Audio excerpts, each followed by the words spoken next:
Did you watch the extended Blue Balls space shuttle launch from NASA and SpaceX yesterday?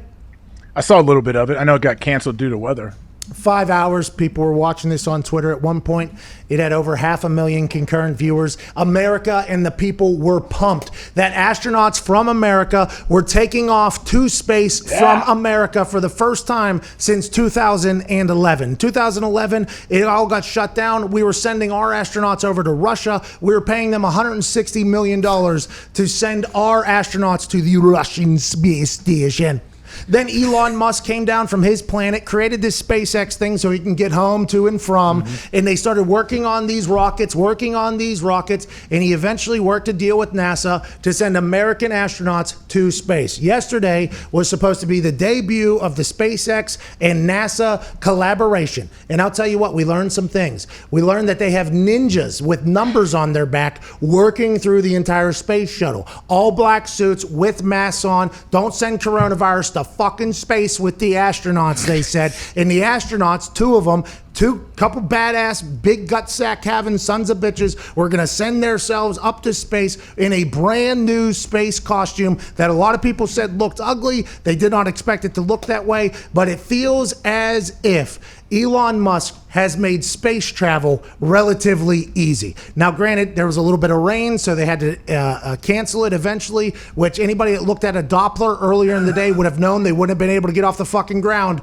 But I think this was a rollout plan for the SpaceX NASA thing, and those astronauts look so comfortable, maybe because they knew they weren't going to take off, but the seats, everything I've ever heard about space travel is like it's hellacious, it's chaos, it's this. These two were relaxed and calm while the ninjas watched their back and set everything up.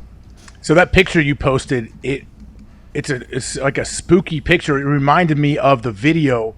Was the guy's name Jihadi John, who sawed a few people's heads off? An ISIS guy. He looked like him standing behind him in the full ninja gear. It was scary. It was scary. Jihadi John. I heard of Jihadi John. He was a Brit, I think. Wasn't Jihadi John? I think he was a British fella. I think he was the executioner. That's what you thought about America finally sending American astronauts back to space, a monumental, paramount moment for our country and for our space travel, and you thought of Jihadi John? AJ. From that picture that you just put up earlier in your stupid bat that you won't put down. That's what it made me think of. You're 100% right. The ninja. No, you're not 100% right. But the ninjas were obviously a little bit of a distraction to the show. And when you're watching something for 4 hours and you just got two Saturday Night Live voices talking over it, and you're showing different clips, it's hard not to get lost in the things that are happening around the astronauts as opposed to the actual astronauts. For instance, when the astronaut dropped something out of its pocket and one of the ninjas picked it up, that was a highlight moment. When Elon Musk came in and speak, that was a highlight moment. But it was a lot of nothing. I mean, elevator doors were closing on these astronauts at one point. They had to touch each other to tell them to give a thumbs up to the crowd. They waved to their fans.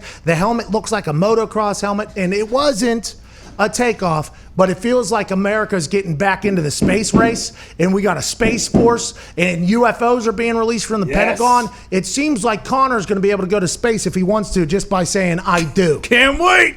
That's what I think this is great. It's setting up like what space travel may be like. And I know Richard Branson, Elon Musk, they want to send just regular old people into space. Now, can't really say regular people when you're probably going to have to pay $400K for one ticket to go up into orbit for 30 minutes and come back down. $250,000 I was offered.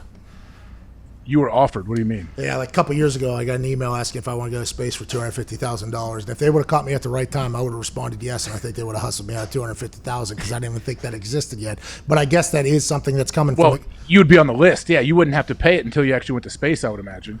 Well, I don't think I want to go to space anymore anyways. I get car sick in the back of an Uber. I don't know if I should be going to fucking space.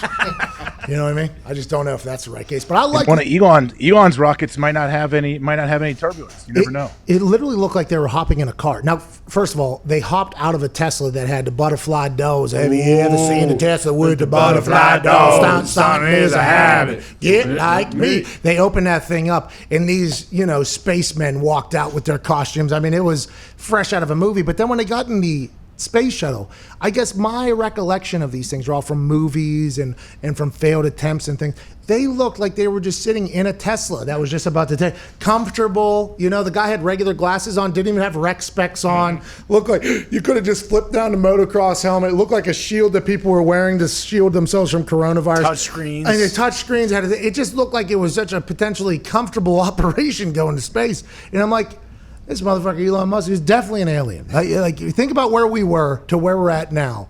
It's just light years ahead. Yeah. And I say that because light years is a space thing. Hey, I'm on one today, man. I'm hot. I'm batting 1,000. Oh, another baseball reference. But it's just one of those things where I think we're going to get to space. But yesterday, 5 hours of fucking nothing when everybody who looked at a Doppler knew that there's no chance that thing was taking off. Stunk.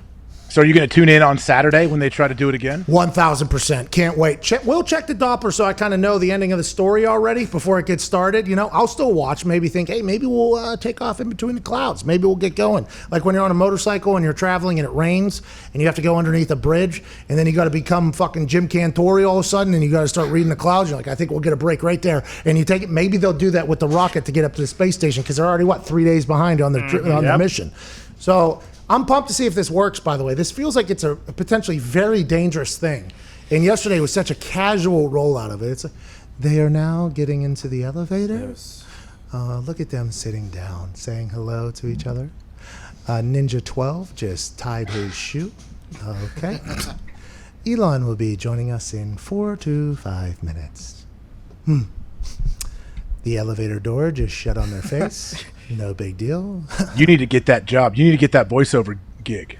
They're going to spoof it on Saturday Night Live, I think. They have to. Like, somebody's spoofing that right now. Isn't Saturday Night Live still all, like, remote? I assume. I don't know. This would work for that, though. I don't know. Look good, feel good. Feel good, play good. Play good, pay good, live good, die good.